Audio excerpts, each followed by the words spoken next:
Hi. Hi, and welcome to Fabric Buys. It is January 20th, 2024, Saturday, and I just finished my scrap busting project that is also a dual purpose project because I was creating a new prototype for this bag right here. I did an earlier video showing you this bag when it was still in its pieces to show you some of the scrap busting features. I'll still go over some of those here because January is scrap busting month for me. But let me tell you quickly, because I don't want to assume someone watched that video as well. This is a bike basket bag. This one originally I did a prototype last year, and then I created this bag for a friend of ours.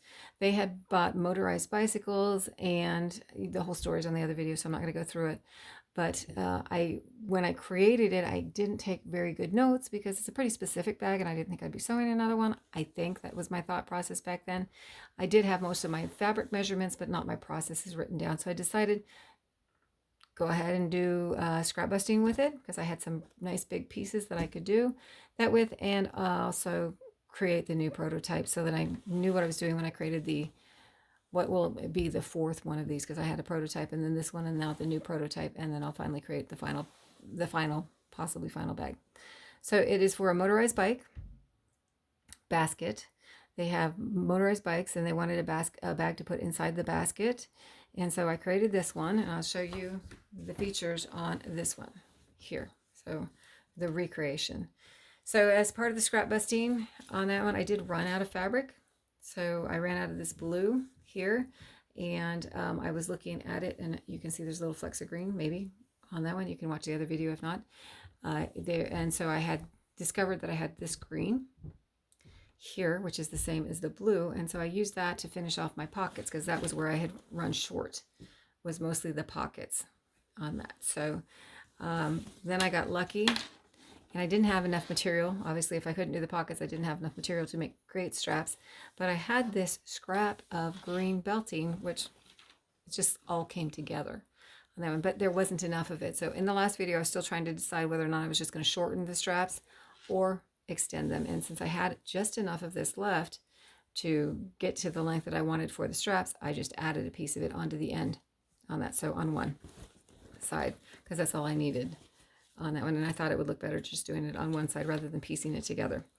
So I will show you also on the front. There are there's four pockets here. One goes all the way across and is divided in half. That's the back. And then there's a patch pocket on the front here and a small patch pocket here. So I had the green here, and so I added a little bit of green here just to balance the pocket out. I didn't actually need that green on there. The other side has 6 pockets, which is new to this bag. The previous bag only had 3, but I wasn't quite paying attention when I was recreating it, and I thought there was 2 layers of pockets and there was only 1. But I do like that there's 2 layers here. It kind of works out nice. So they run all the way across, and then they're just divided into 3, both of them.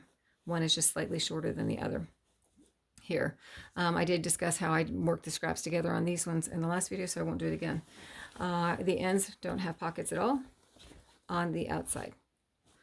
So the straps are designed so they're sewn in behind the pockets, and this side is sewn in. This side is done on the other side with a swivel hook, and so the purpose of that is to get the handle or strap, whatever you want to call it, out of the way when you're not using it, but so that it stays attached to the bag so you won't lose it.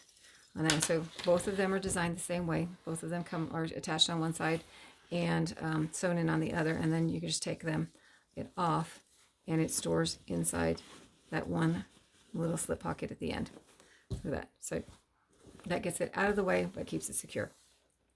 That was my thought process on that one last year. I do remember that distinctly on that. So there it is. Same thing. We'll come off here. And if it were me, I would just not be neatly doing this unless I was on camera.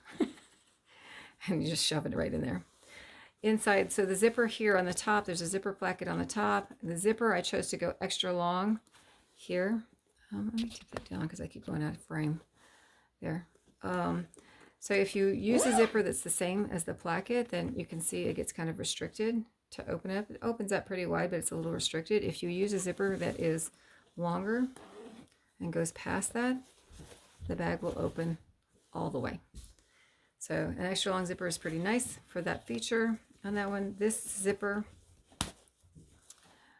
rather than having it so that when it was closed or open, rather than having it just kind of flap around here, it has a cam snap on the end. I'm not ever sure if that comes up in camera. Then it snaps to the side of the bag to keep it nice and secure and out of the way on that. So that's what it would look like inside the bike basket. So let's go to the inside of the bag.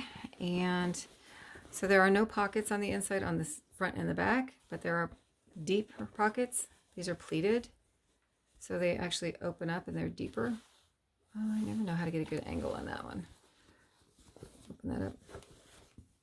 But they are deeper pockets here on both sides. And then on the original bag, I had two tabbies. I had one here and one on this side. On this bag, I only put one. It's kind of just an option thing. Probably on the next one, I'll put two, or maybe not on that. So you can see the cam snaps on the inside here, all the way around. Nice bright green, pops out like that. Hindsight, I probably should have done blue on that side and green on the inside, but I still think I like it. And plus, you know, the bag's not going anywhere right now.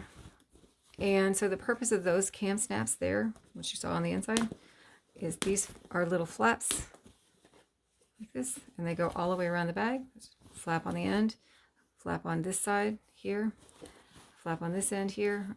And the purpose of this flap is so that when the bag goes in the bike basket, you can take this flap and secure the bag over the edge of the basket.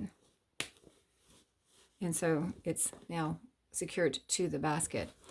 I'm not sure how much that would help if you've got it seriously loaded up and zipped up with something heavy, and when the bike tips over, the bag's probably not going to stay. It probably will pull out with just the cam snaps on there. It might not. I mean, there's quite a few cam snaps on here. I'm not sure because I didn't test it on that one, but that was my theory, was that being able to snap it over the basket would keep the bag in the bike better on that. So, and I've never had a motorized bike, so I don't really know how great a feature that is or not, but that was my thought process on that. So I think that's everything on the bag. So there it is. I hope you like it. I hope that wherever and whenever you're at, you're having a great time. And thanks for watching. I hope I didn't too much.